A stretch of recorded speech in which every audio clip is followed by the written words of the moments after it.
Jamie Miller with the song called It Is What It Is right here on TRAXXfm with me, Otto, and I'm currently as well joined with our friends from Langkawi FM, DJ Natia. And in our studios right now, we have a special guest. Now, if you want to say hello or you want to join the conversation, you can always log on to our Facebook account because we are currently live at TRAXXfm Official. The handle is TRAXXfm OFFICIAL. Now, I'd just like to say hello to our guest for today, Dr. U Isun. Yes, he's the Principal Advisor at Pacific Research Center of Malaysia and also a Senior Fellow at Singapore Institute of International Affairs. Good morning, sir. A very good morning to all of you. How are you today? I'm doing okay, but of course getting very busy. Now, DJ Natia, you're currently in Langkawi FM. How's everything over there? Yes, everything doing good.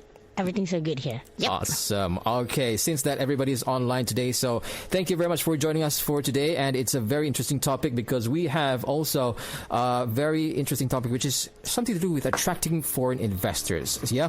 So without further ado, let me first direct the first question to the doctor. Political stability has helped Malaysia's economic growth and recovery from economic crisis since the country's independence in 1957. Now, the nation's gross domestic product, GDP growth, has reportedly been on an upward trajectory since 1961. Now, Malaysia was one of 12 low-income countries with 6% average annual economic growth rate.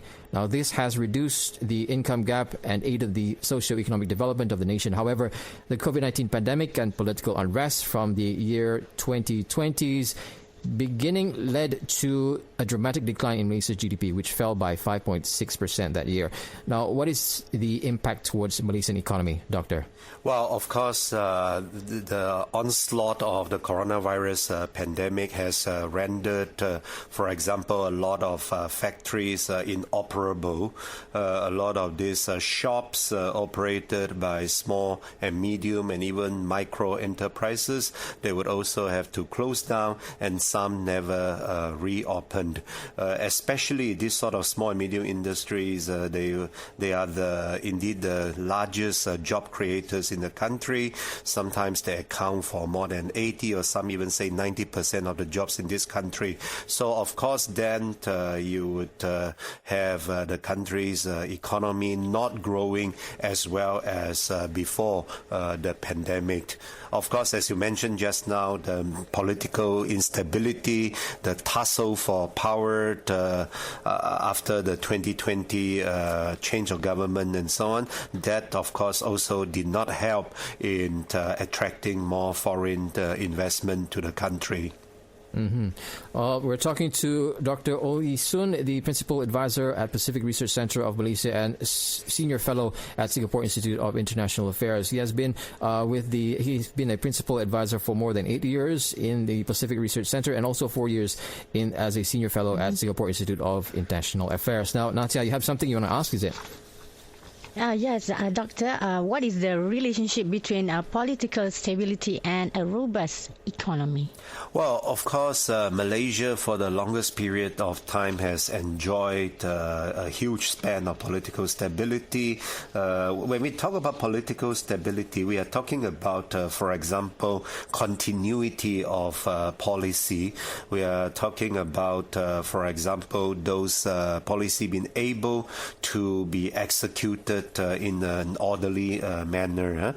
So Malaysia was very lucky after independence. We did not, frankly speaking, have military intervention, for example. We did not have any coup. It's always a civilian rule. Even in the 2018 change of government, it was a very peaceful transfer of power. And then in 2020, even though that's a very special kind of change, but still it's a very peaceful change. So I think it's very important for Malaysia, even if we do have a change of government, to continue to do so peacefully. And that, I think, is the biggest asset of this country. And we have to treasure that, because you look at some other countries, some neighboring countries, even without naming names, because their military take over, they have dictatorships and so on. As a result, foreign investments were really going downhill, and these countries, for example, they are trailing among all the regional countries. Now, thank you for that. With the global economy expected to decline next year in 2024, effective economic governance is necessary. What do you think about this? Well, Malaysia is a very open economy because we are very export-oriented. We are an indispensable segment of, for example, the worldwide electronic supply chain. We produce some of the chips used in our phones, used in our computers, and so on. So if the global demand is slacking, of course, that means we would get to export less instead of more, and that would indeed hurt our economy. And I think during that critical period, I mean, we can't control the world economy, so it will hit us. But it is very important to make ourselves, for example, resilient in terms of very basic items such as food supply, such as we have enough rice production, we have enough chicken and other sort of meat production, we have enough veggies and so on, and do not have to constantly depend on imports. Because if we do depend on imports, typically, well, we will have to pay US dollars for those imports, and that will further weaken both our economy as well as our currency stand. Yeah. Thank you very much, Doctor. We are going to go for a little short break, and if you've just tuned in, we're talking to Dr. Ooi Sun, the Principal Advisor at Pacific Research Center of Malaysia and a Senior Fellow at Singapore Institute of International Affairs. We're talking about attracting foreign investors, and you're with us, Otto, on TRAXXfm, and also DJ Natia from Langkawi FM. We're going to take a short break, so this next song is for our very own guest for today. What is the artist's name? It's Simon and Garfunkel. There you go. The Sound of Silence, right here on Trax. Simon and Garfunkel, The Sound of Silence, right here on TRAXXfm. And also joined today is DJ Natia from Langkawi FM. Good morning, Natia. Yes, I'm here. Good morning, Otto. We are also currently live on Facebook, and all you got to do is head over to TRAXXfm official's Facebook page at TRAXXfm OFFICIAL. Today, I'm joined with our special guest, Dr. Ooi Sun. He's the Principal Advisor at Pacific Research Center of Malaysia and Senior Fellow at Singapore Institute of International Affairs. We're talking about attracting foreign investors. Now, without further ado, Doctor, the World Bank predicts that the global economy would increase by only 2.9% compared to 5.7% last year. This year's growth is expected to be weaker, according to the Organization of Economic Cooperation and Development. Now, in the following 2 years, the world economy is predicted to expand at 3% yearly, which is not too different from this year. Now, this forecast is based on the number of variables, including the conflict between Ukraine and Russia intensifying, and the pressures and the crisis of rising costs of living. But what does Malaysia's economy stand to gain or lose from the predicted rate of global growth? Well, again, because we are a very open economy, if the world economy is not doing well, we will be affected. So in addition to making ourselves more resilient economically, such as in terms of food supply and so on, I think we also need to make sure we are competitive when compared with even some of our neighbors. I talk about some neighbors with military coups and so on not doing so well, but there are also some other neighbors such as Vietnam, which is doing very well, attracting a lot of foreign investments and so on. Frankly speaking, Vietnam used to sort of lag behind us, and now apparently they are doing slightly better than us. But we must be humble, trying to learn what is it what kind of policies that they lay out that would attract such investors. For example, do we have the same level of ease of doing business as, for example, in Vietnam or in some other regional countries such as Indonesia, such that we could also be as competitive as them in terms of attracting foreign investments? Yeah. Mm-hmm.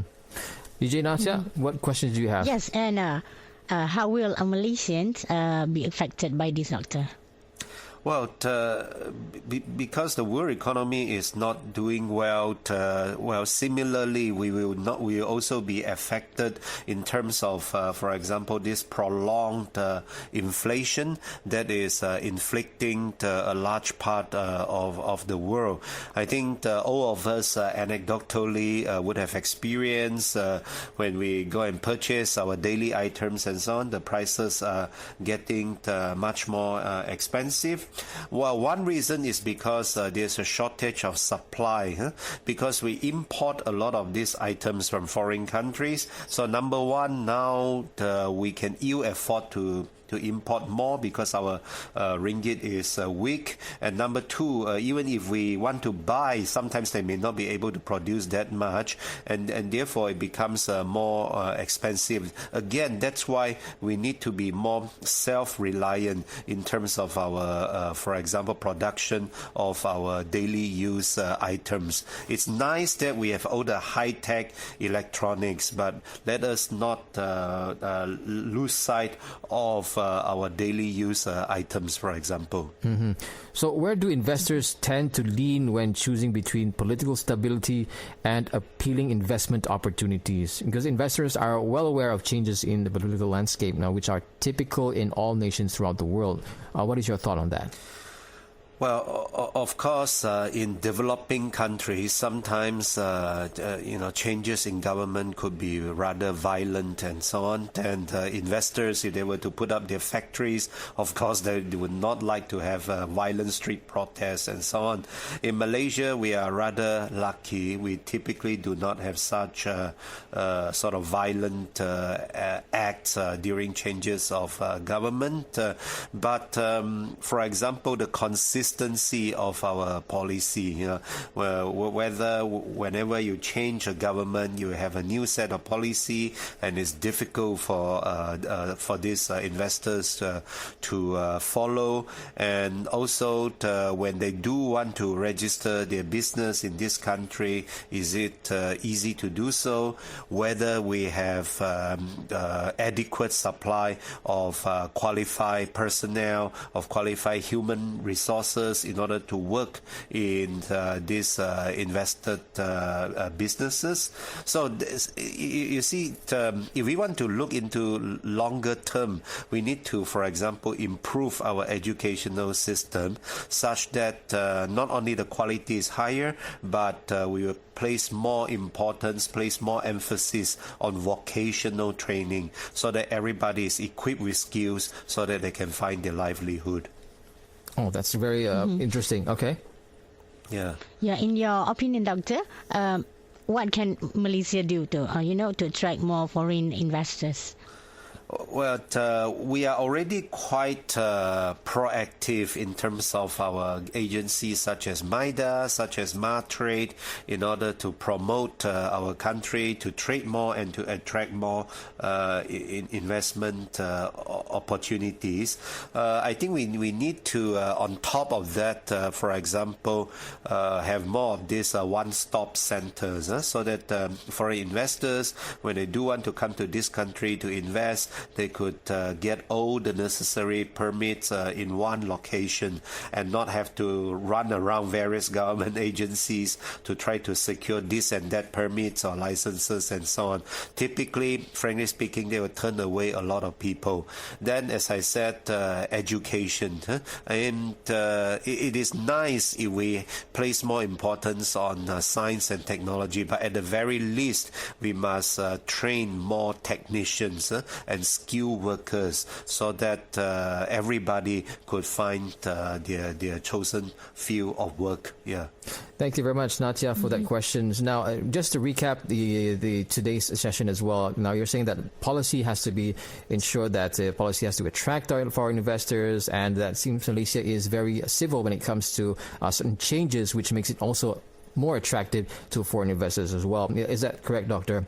Yeah. Of course, some other countries, they would put in like for example, tax-free status for a number of years and so on. We do have such a tax-free status for primarily the high-tech industries, but if you can extend that to all sorts of foreign investments, I think they'll be more willing to come to this country.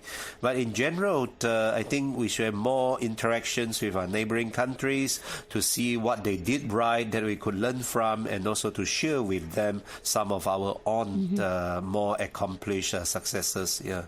All right, thank you very much. We're talking to Dr. Oi Sun. He's the Principal Advisor at Pacific Research Center of Malaysia and Senior Fellow at Singapore Institute of International Affairs. I'm joined together with DJ Natia from Langkawi FM. I'm Otto from TRAXXfm. Now we're going to take another short break and we'll be right back with today's guest and topic for the day, which is attracting foreign investors right here on Trax. Stay tuned. Vanessa Amarosi right here on TRAXXfm, as well as DJ Natia is currently live from Langkawi FM. Good morning to her as well. If you want to join the conversation or say hello to us, you can do so as well on our Facebook Live at TRAXXfm Official. And I'd just like to say hello to Patricia Lim Lee Ting, says good morning. Good morning to you too, as also to the doctor and all Tracksters. Thank you so much. Have a blessed day to you too. And also in the studio we have Dr. Oi Sun. He's the Principal Advisor at Pacific Research Center of Malaysia and Senior Fellow at the Singapore Institute of International Affairs. Thank you very much for coming to the studio.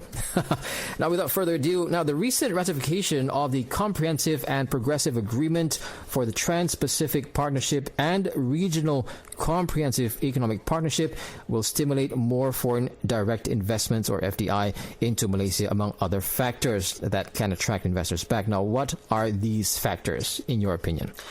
Well, for example, the CPTPP hopefully would gain us access to the Japanese markets, which is one of the largest in the world, and also to the South American markets. Malaysian exports traditionally are sent to, for example, the United States or Europe or China and so on. It is perhaps high time that with the CPTPP, we could have, for example, almost free trade or tariff-free access to the Japanese markets and to the also booming markets in South America. So this is a question of opening up new markets for us. With the RCEP, that would mean, for example, we have free trade status with China, with also Japan and Korea and Australia and New Zealand. Now, all this will open up new export opportunities for us. But still, the basic question remains, yes, the markets are there, but could you produce those goods that they want in order to sell to those markets, right? For example, the Japanese people, they are typically rather picky about quality and so on. So the kind of goods we want to sell to Japan, do we have the kind of high level of quality that the Japanese market would entail? We must not have that kind of tidak apa attitude, such that we produce hopefully goods of higher qualities that could sell to not only Japan but to the more mature markets in Europe as well. So again, ultimately, opportunities are really out there. Is whether we are willing to grab those opportunities to improve our own business and ultimately, hopefully, to also boost up our country's economy. Yeah. And Doctor, it was also noted that the weak ringgit encourages greater FDI because it is now less expensive to invest in Malaysia. So what do you think about this? Yeah, the weak ringgit would improve FDI and also encourage exports, because foreign buyers will have to pay less to buy our products, right? So we need to plan very carefully. We need to, for example, situate our country very carefully. Do we want to continue to export a lot of these, shall we say, primary products such as oil palm or palm oil, rubber, and when I was young, there was even tin and so on? Or do we really want to move to the higher ends, which we did to a certain extent? We are one of the most important producers of electronics in the world. But how about when we go into some other more high-tech fields, such as biomedical products, such as renewable energy products, and so on? Do we have a concerted effort and policy to promote those? Or do we, frankly speaking, just pay lip service to let's say, renewable energy and so on? So at some point, we need to make those decisions. That is where, as we talked about just now, political stability comes in. With a stable political environment, the government of the day would have more time to plan for all this transformation and transition. If the politics is not stable, politicians are all enmeshed with all this power struggle, well, frankly speaking, they simply don't have time to think over all these questions about how we situate Malaysia carefully along the way, along the pathway to developments and so on. So that's why political stability and the determination indeed to transform this country are very, very important. Yeah. Thank you very much, Doctor. Now, do you have anything else to add before we let you go? Well, I would just like to take this opportunity to call on everybody to come out to vote on Saturday, because your vote would determine, again, the political stability of this country. It is very important. It is, you should treasure your single vote. Yeah. Well, thank you very much. We're talking to Dr. Ooi Sun. He's the Principal Advisor at Pacific Research Center of Malaysia and Senior Fellow at Singapore Institute of International Affairs. We're talking about attracting foreign investors. Once again, thank you very much, Doctor, for coming to the studio. Thank you. Thank And you also, very much, Doctor. Yeah, thank you very much to DJ Natia from Langkawi FM. Oh, my goodness. Hope you're having a wonderful day over there, and send my regards to the family over there, yeah? Yes. Thank you very much, Otto. Take care. All right, so this is, of course, TRAXXfm's Momentum with me, Otto. And yes, thank you very much to our guest. And once again, just to recap, make sure to vote. That's one thing, because the government is very important for us to ensure that our foreign policies are at par with international what do you call this, attraction. Yeah. Aside that, make sure that also if you the opportunity, as a good doctor say, the opportunity is out there. It's up to us to actually grab it and find what we can actually give to the world market that can actually help our economy as well. Yeah. In the meantime, we're going to take a short break with some interesting music. We have Fly By Midnight, Taylor Swift, up next right here on TRAXXfm. Good morning.